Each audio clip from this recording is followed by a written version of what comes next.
Do you ever feel like you're wandering through life without a compass? That's exactly how I felt when I left my Jewish upbringing behind in Russia and decided to move to the United States. Everything was so new and unfamiliar, and I was trying to find a sense in my direction. Through this journey, I discovered a deep desire to reconnect with my roots. I realized that my Jewish upbringing had been the compass guiding me all the way, even when I wasn't aware of it. So I set up a goal to consciously understand Judaism with a full awareness. And for that reason, I started filming conversations with people who are experts in different aspects of Jewish customs and traditions. My hope is that these conversations will make Judaism more accessible and understandable for young people like me, as well as emphasize the beauty and the significance of being a Jewish person. My first guest was Faya Lipskier. She is a co-director at Chabad West Sixties in Manhattan. For the first time, I saw Faya on a YouTube show when she was talking about a beautiful Jewish custom of Mikvah. I was captivated by her charm and her energy and her knowledge, and I decided to invite her to my own show. And guess what? She kindly agreed, and right now, let's just watch it all together. I want to start this podcast with a discussion of your appearance in Tyra Banks' show. It was intimidating. They were writing a show educating women on menstruation, and one of the producers called the Chabad that I was head counselor at. I was directing actually the day camp, and she was calling, like cold calling, like Chabad's Jewish institutions, but she focused on Chabad's because she had gone to Chabad at Boston University and remembered it being really cool and welcoming. And she's like, let's do a component of the show that discusses various traditions and like different religious traditions related to menstruation. So she was just researching, I had thought. Like specifically menstruation? Yeah. Like, does Judaism have any special traditions related to menstruation? And I'm like, it's a very specific question. We do. Exactly. So they were going to have like a bunch of religions on a panel. But in the end, Tyra, in writing the show, she felt that she's like, my show is all about empowering women. And the Jewish tradition about menstruation is she felt, her words, was empowering to women. So she's like, let's just keep that one in and the rest will drop. So I don't know what the others were. Yeah. But so Erica, the producer, I told her the information about what we do, which is something called Mikvah or family purity. There's like a broader term for it, family purity, because as much as it has to do with like a woman immersing in what's called a mikvah, like a ritual bath, it's very much like blesses the whole home, the whole experience. So the whole family. So she asked me about it and I'm like, sure, telling her what we do. So like we don't touch each other for 12 days. And she's like typing. She's like, oh, and then there's this reunion. That's so cool. I want to do that with my boyfriend. And I'm like, sure, I'll share with you what we do, like with pleasure on the phone, low key. Was she Jewish or? Yeah, she was. Okay. Yeah, I think so. I'm pretty sure. And she's like, so would you go on the show next week and talk about that? And I'm like, me? Like, I'm 26 at the time. I'm like, I'm like just had a baby. Like, there are all these like Chabad rabbis' wives. It was my third. Yeah, he's 14 now. I'm like, there are all these Chabad rabbis' wives who are like, write books and speak about this all the time. I'm like, why don't you call Rifki Slanim at Chabad of Binghamton or whatever? She's like, no. The way you just said it, that's how we want our audience to hear it. Like, we target ages 18 to 35 or something. And like, you're perfect, I'm like, okay, can I please get back to you? She's like, whatever, you really have to let me know. Like, we're taping next week. Yeah. So I call my husband. I'm like, they want me to go on the Tyra Banks show to talk about mikvah. And I'm thinking like, he'll have my back. He'll be like, no. He's like, of course you have to do it. My God, because like, if you don't do it, they'll find somebody else who doesn't like embrace it and value it and appreciate it. And it's came your way for a reason. Like, you have to step up. And I was like, you know what? He has a point. Now, like, I felt kind of responsible. Like, it came my way. He's right. I do value it. And I called her back. And ironically, I called Rifki Slanim, the one that I had told her to call. I'm like, should I do this? She's like, do it. Yeah. And I called her back and I'm like, I'll do it. Sure. I go with my baby. She's like, okay, so we're taping next week. Meet us down, like probably it was more like 14th Street area. And she's like, come and we'll and it's actually interesting. You meet with it's super produced, all TV. I got to see the behind scenes aspect of TV and showbiz. And like, I ended up being just a pre-planted audience member, not like on a panel. Oh. So, but just being pre-planted. First of all, I was in the script. I practiced with producers. I had hair, makeup, wardrobe. Like three producers came and went over the script with me. But I gave the material for the script. So like whatever was in the script was stuff that I like, I sort of guided them on what to share about Mikvah. And they're like, what is Mikvah actually? Okay, so good question. Mikvah is, the word itself is referring to this like ritual bath, the mikvah. And it shows up in Judaism in a few places, actually. There, when someone's converting, they immerse in a mikvah. It's a ritual bath that has to do with sort of changing your spiritual status. Like when someone, right? not cleaning, actually. That's more of that, like I would say is sort of misinformation, like, because the woman who immerses in a mikvah is super clean before she goes in there. Like she needs to like bathe and be ready for it. It's more of a spiritual experience, sort of like a child in the womb, like oneness with God, rebirth, that vibe, than like cleaning. The cleaning is like a mistaken explanation, I would say, more like, because it has nothing to do with her being dirty, nothing to do with getting clean. It has to do with like a change of spiritual status, and very much to do with like the fact that women can birth new life. And so what happens when she gets her period, or even if like the concept of a period is the potential for life was lost. I heard that the woman under period considered to be sort of dirty. Right, so that's actually such a myth. I'm so happy you're bringing it up, because it's really a myth, a misconception. Absolutely not. There's no cleansing element in terms of physical cleanliness. Okay. And also even spiritually, it's not a negative to a positive. It's a change of spiritual status. Oh, it's just a spiritual status. Okay. Yeah, and it's like and she has so much, because her body has so much potential for holiness, like literally housing new life. That concept alone creates like a vacuum when when the new life isn't brought in. Doesn't mean we need to be like having children every single time we menstruate, but the concept alone has a spiritual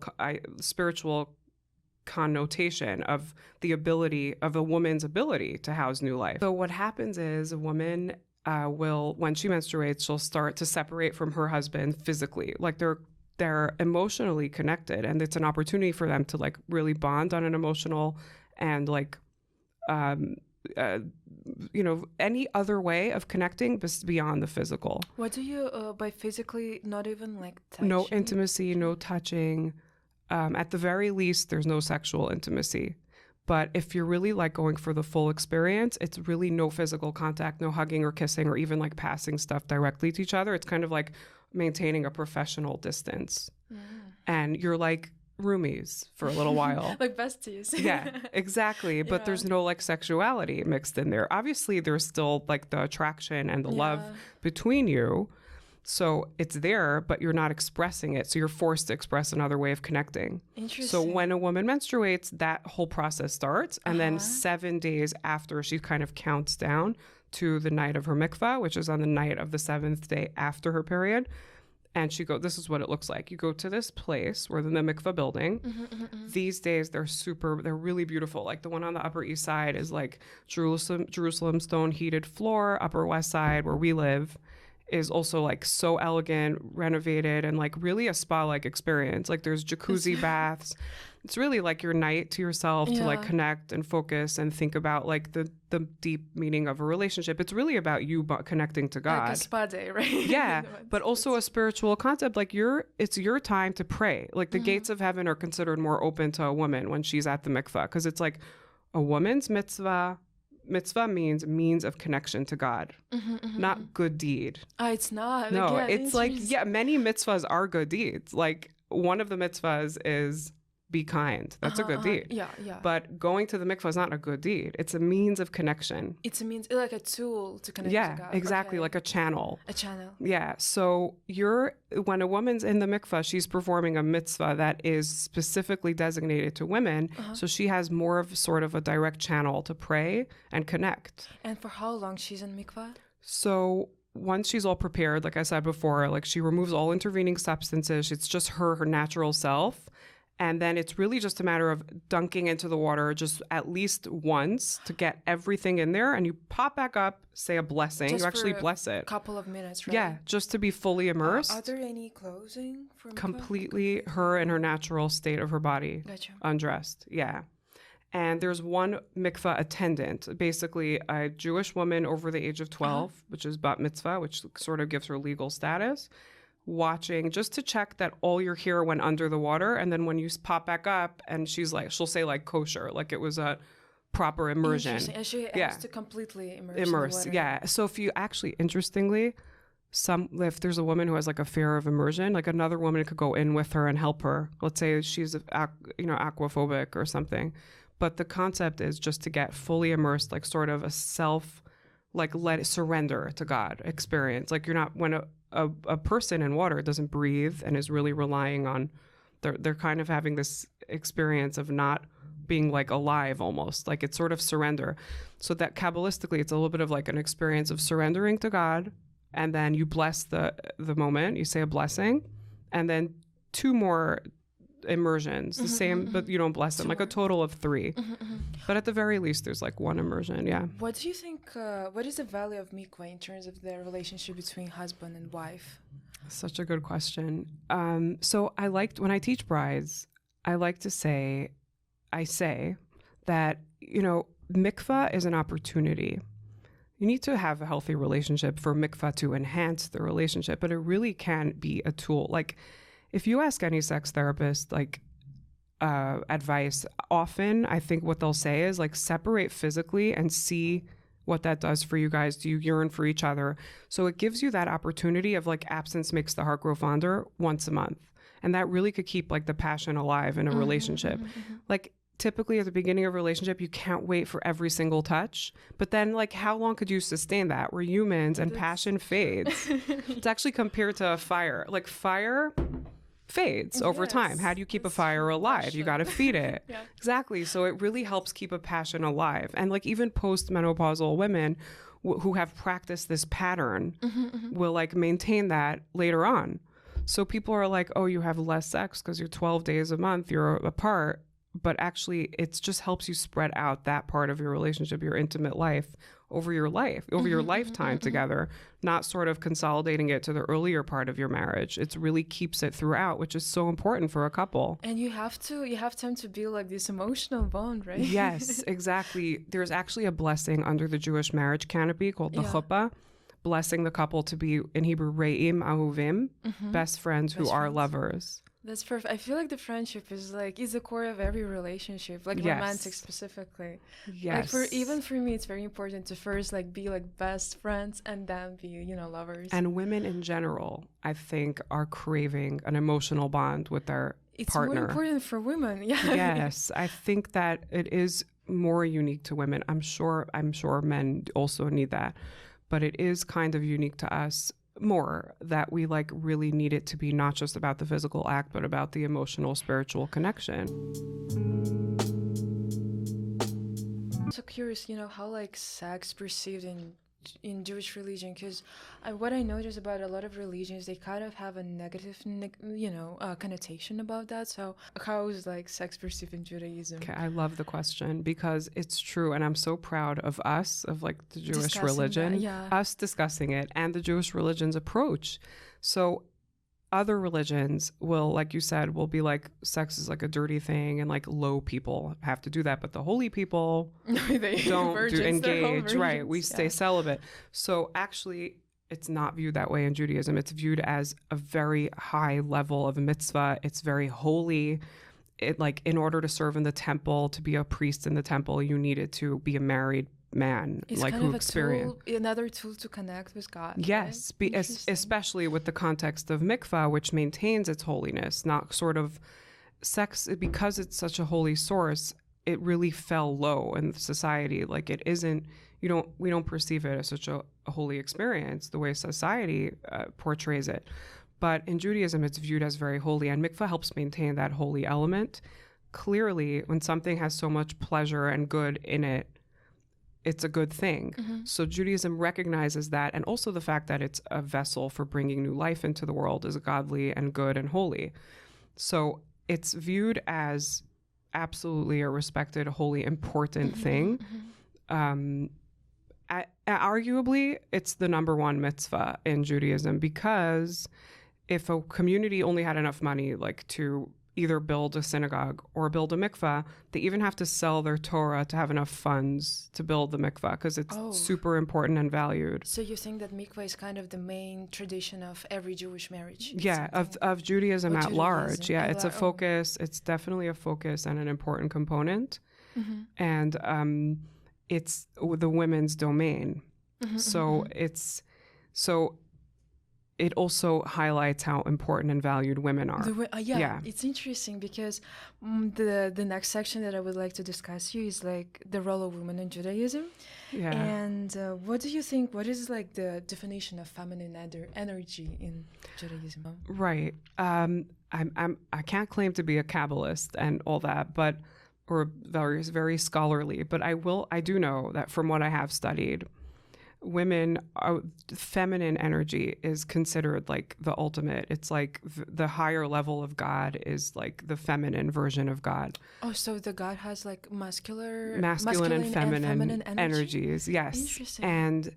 And like the God's name, the Yud and the Hey and the Vav and the Hey, we don't really say it all together or like because it's considered really holy.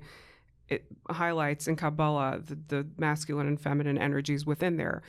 And not to get too like Kabbalistic, but women are given an extra measure of bina, which is understanding. So women are viewed as like a little smarter. It's interesting that you also, you teach as Jewish brides about the marriage, and through this consultation, do you also kind of give a woman advice how they should treat herself and other people? Like, the classes definitely focus on like the components, like the mechanics of how to observe mikvah, but I always like have girl talk. Like I call it kind of girl talk. Like women have to feel empowered and understand their power. And we have chats about that and how taking care of yourself. Like I'm a big fan of Laura Doyle's work. I don't know if you know about her work. She wrote a book, The Empowered Wife. But in there are many others also. But the point is that when women, people in general, but especially women, I feel like when we know how to take care of ourselves and know how to center ourselves, like the world around us does better. So, and we have to know that, like get to know like what are the things that are important to me so that I feel centered. We end up being big nourishers, and you can only nourish, literally that example of like putting on your oxygen mask in the airplane first is the best example. Like really sums it up. Like that oxygen mask, we can be quite selfless. Like we share our body. And so when we take care of ourselves, we can do what we do best even better. Yeah, at first take care of yourself, and then but also you mentioned that you have like 6 kids, right? Yeah. And you have like how old is your daughter? So my daughter's 3. She's the first girl after 5 boys. So talk about like, I try not to get too like the differences of the genders, but I see it. I see like my little princess, like she's a little girl. So what you try to maybe, how you try to, because 3 years old, she just start forming her personality and her self-esteem, self-worth. Yeah. What are you trying to tell her? How? So I think a lot, lately I've been thinking a lot about like a healthy body image for her, because women, we're hard on ourselves, like how we look and how we right, like always just like selling ourselves short sometimes, like putting myself out there just because like my appearance, like even that, like that body image concept of like, first of all, negative self-image, like speaking negatively. I'll give you an example. Like I took her in her stroller for a stroll, and I passed by Lululemon, and I'm like, oh, let me go try on some stuff, like I could use some workout clothes. And I'm trying things on, and I'm like, in my head, I'm like, oh, I hate how I look. And I'm like, Faya, you do not want to speak that way in front of your baby girl. Like, she's listening. Kids are copying everything. Right. It didn't even occur to me. So until she goes to me, Mommy, you look so beautiful. And I did not. But No, you do, Faya. This didn't fit. Like, it, I won't Like, I didn't want to impart the way I was thinking to her. Like, she thinks I look beautiful and she's right. Like, that's positive. Like, let's. And what did you tell her? Like, I just said, thank you. Yeah. I was like, thank you. You know, my mother-in-law of all people actually is the one who taught me, say thank you. Someone compliments you. Yeah, say thank you. It's like a gracious way of sort of like, they're being genuine, like accept it. Exactly. I feel like most of the times, even when other girls or like men say like compliments to me, I was just like, oh, stop. Whatever.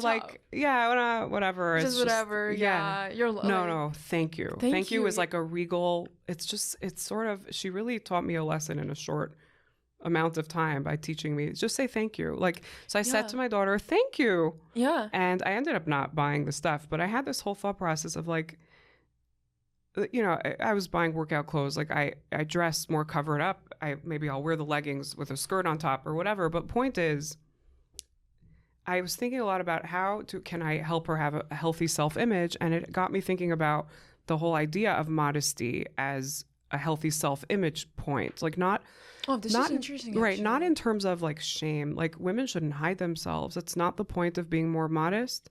The point is like maintaining a certain allure and self-respect. And like I have some teenage nieces. I have a little sister who's 18, and this conversation comes up, and like the world gives us body image issues, like whether we like it or not. Like if you're on social media, it's hard to avoid body image issues.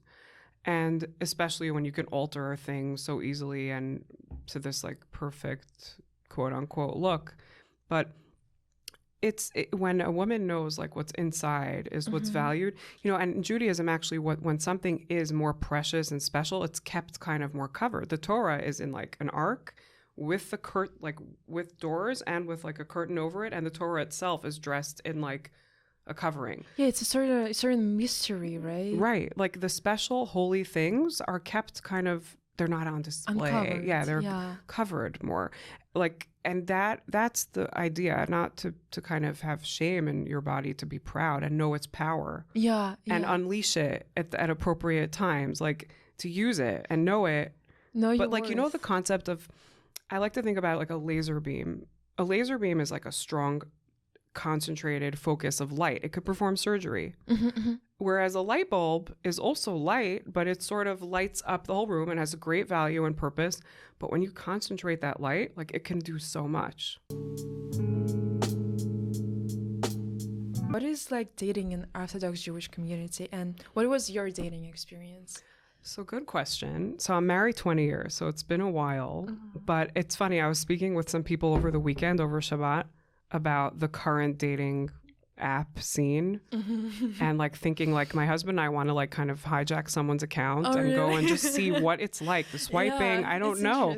I don't want to be like I know probably married people show up on there, which is I want to like, but I really feel like I like to know what's up. Like when people come to me with I like to know. So for my I haven't been on these apps, so I don't know. But my own dating life was, we were set up, our parents research prospects for marriage. So I'm not just dating sort of shooting in the dark. Like it's very focused, like who's a good partner, like who fits my daughter's nature, my son's nature.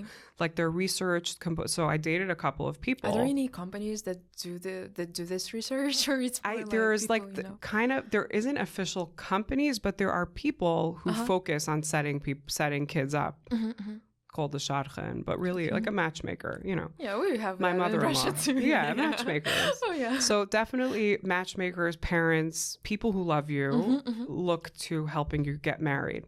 So it's like when we're dating, it's very focused. Like, come home from the date, you analyze how you feel.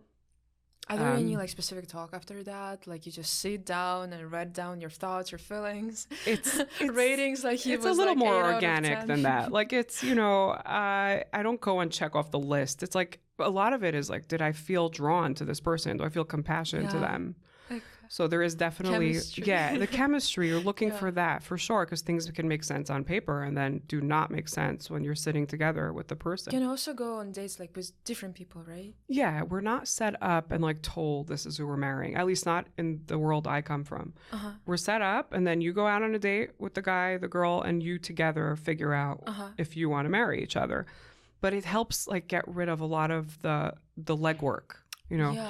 I didn't marry the first guy I dated. Like you have opportunity to keep dating until you find someone, but you're really focused on like you learn from each date, each experience, like a little more about yourself and a little bit more about like you're encouraged to zero in on figuring it out right away, not stringing along a guy or a girl and knowing if like works for you. Then the feelings also have got to be there. You have to feel for, you have to want each other. And in terms of like dating apps, are there specific dating apps, you know, for just like Jewish people that you know? So I'm not so familiar. I know there's like JDate, JSwipe. I don't know much about how they operate. Like I hear from friends that it's tricky. You know, I do know people have met each other and gotten married or long-term, you know, relationships from the apps. But in terms of like the Orthodox community that I come from, there are websites, like there's a website where like you upload profiles of single people, and then there are like matchmakers who sort of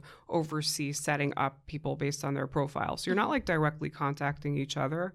That's the one I know of. But you're being guided by somebody who's like helping you zero in on who would be a good fit. I was writing a paper on mental health, and the main topic was about the dating app.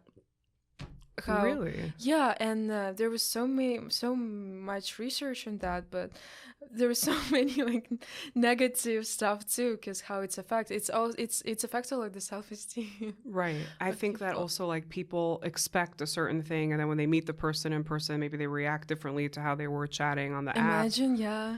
Yeah, it's like exactly, and it could harm self-esteem. Very much. Or boost self-esteem. Or boost, but a false, maybe perhaps like a false, you know, like really the authentic, deep, meaningful relationship gives you that real like personal growth and self-esteem where maybe there's ego versus self-esteem. This is you know, true. It might be an ego boost, but is it a self-esteem boost? Are you seeing yourself with more respect, or are you just kind of inflated feeling good about yourself? You know, I have to get the wording right, but there's ego and self-esteem, and they're two different things. What interesting to me is the idea of like swiping, yes, no.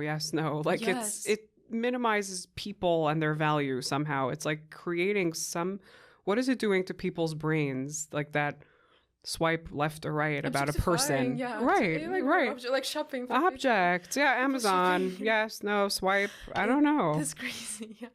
And also some of the dating apps, you actually, like, girls has to text first. Is that like the cultural accepted thing? It's like, yeah, like... Is it required by the app? It's required. Like, men the girl texts first. Couldn't text first. So they're trying to limit the objectification of women, maybe. Is that the goal there? Maybe. Which is interesting. By the way, a lot of the laws of Jewish marriage that's their goal also. The underlying goal is like not to objectify a woman and her body. It's more about like the emotional component of the relationship. So that's why the clothes should and there's different laws also. It's like there's a lot to get into, but a lot of their goal is really because it is to limit the objectification concept, which can easily pop up maybe from a man's brain, a classic man's brain. So and it's also subjects of a lot of like movies. I feel like there is a whole theory of objectification in film too, you know, like this close up on women's feet or like women's breast, like it's a lot of objectification goes on in like movies, and movies is like a mass media. Yes. So people learn to perceive women in this way from movies too, from social media, like exactly. And that is where I value so much the whole like focus on marriage for dating, because it's really about finding a person who potentially you're going to share your life with. So it's not about like just seeing if you can you can satisfy sexual urges. It's not like the dating is not that. It's and then instead of like the falling in love, it's like growing in love. You have to have that sort of love and attraction concept. Has to be there. I'm saying a draw to the person. Right. So but love is something that you grow. You grow in. Actually, the word love in Hebrew, ahava, comes from the root word of hav, to give. And I mean, there's difference obviously between the love between a parent and child and two sexual partners, spouses. But when you give to each other, you get bonded. Like when you take care of a child, your love is like, why is like such an innate thing? You take caring for an infant, that love of a parent child is like so strong, so much giving happening. But two partners too, through growing and giving to each other, which only happens through time and experience, you nurture the love. You nurture that strong draw to each other that you have, which I wouldn't call love. I would call like a strong compassion, like a knowing I want to invest in this person. But you personally, how you will define love? Love is more of, I think, is giving to each other and putting the other person first is love. Having the compassion and feeling for the person where you want to put them first. But at the same time, it's interesting because you were talking about the concept of mask in the plane, so take care of yourself first and then to another person, and it makes me to feel, maybe it's a cliche, but it also was one of the reasons I deleted dating apps, because I'm trying to learn how to love myself first, because if I learn how to love myself, I will be able to love another person. By the way, another component of love is being able to receive. Oh, this is true too. Yeah, often, and that's a strong woman's ability to receive with grace. Like that, I already said my mother-in-law's concept of like, thank you. Like accepting. Yes. So give and take is in a relationship. So you have to learn how to also take with grace, giving and taking. Yeah, because sometimes this person is playing with me. Right. He's just like telling you compliments. Right. And knowing sort of, right. So looking out for, let's say initially in the initial meeting someone dating process, to think about yourself, like what, because ultimately that's selfless. If you're thinking about what's going to work for me, the goal is to be in a giving relationship, but you need to know what's going to work for me. Who am I in this relationship? Exactly. And then when you know that and you have that center, you can receive from another person. It's like a letting go. What is true, what is not true, right? Yeah. That's such an interesting concept. Being a good receiver is a big component of love. Like, no, I don't need that. No, but thank you and accepting and with grace, like, really it helps develop the love and partnership, I believe. Yeah. It's something. I'm an independent girl. I don't need, anyone doing anything for me, but actually it's not. And even if I am saying thank you when somebody gives and my husband gives and does for me is a gift. Yeah. It's a gift, a willingness to accept someone's giving. Yeah. It goes both ways, but that is, I think, that very much a woman's skill. And also, it's interesting because I notice a lot of times when you're in a relationship with someone and this relationship is over, I feel like what I notice even about myself, you can just lose the concept of who you are, because a lot of times this person defines the world for you. And I was thinking like a lot of people don't have this concept of who they are, like self-concept, and the relationship could be so devastating because this person is not in your life anymore, and you was like, oh, okay, who am I, what do I want, what I don't want, right? And that's why I feel like at first you have to focus on yourself, build yourself, love yourself, Two respect strong yourself. individuals make a beautiful partnership. Yeah. Because codependency talks about this so much, but when you're defining yourself through another, you lose yourself. Yes. But if you also, when you show up as your full self to a partnership, like it's more authentic. You're both giving and showing up there. So again, I guess like you're looking at it through, if the relationship fails, you're not left completely devastated because you have your sense of self. Yeah. But in the good relationship, you also have an even stronger relationship because it's not one person taking up 80% of the space or whatever. It's two people together having a mutual respect and sharing. Yeah. The respect for each other is so much about like knowing yourself and having a sense of self-respect. The question that I would like to ask to each of my guests is like, what advice will you give to the younger version of yourself? So, I was on Instagram the other day, right before I deleted it, I promise. And I saw, I don't know, before Shabbat. Shabbat, yeah. But it was last week, I was looking through it and a filter option popped up where you have the screen split. You have like the authentic photo of you. At the top of the screen, it shows you as a teenager. Oh my God. So it's so interesting to see. And when I first saw it, I was like, almost like I got emotional, like seeing baby me. Of course. And then I saw people's videos of them, and people were getting emotional. Like you had people like, yeah, I can imagine. 50s, I don't know, age ranges, but like looking at baby them and like wanting to send like a hug and compassion to that little version of themselves. So I think that I would reach back in time and say like, Faya, you're okay. Like you're good. You know, you don't need to impress everyone. And maybe it's cliche, but like the people pleaser in me, maybe I would have told her like, be true to yourself. Don't worry about what other people think so much, and be proud and know your strengths. Those, I think that's really what I wanted to tell the little me on the top of the screen. It's a mental therapy, right? Yeah, it was interesting. It really was a thoughtful kind of filter, like a thought-provoking filter. See, the value of modern technology is not, I don't want to throw it under the bus. Like it's good stuff. Like that caused me to think actually about your question, interestingly. Thank you so much for the podcast. My pleasure. Thank you for having me. It's an honor. Thank you very much for watching my conversation with Faya. I hope that it expands your knowledge on Jewish marriage customs and dating. As for me, it was very interesting to learn how Judaism defines sex, love, and why Mikvah is such an important marriage custom. If you have any questions or thoughts, please share them on the comment section below, and I will see you next time. Thank you.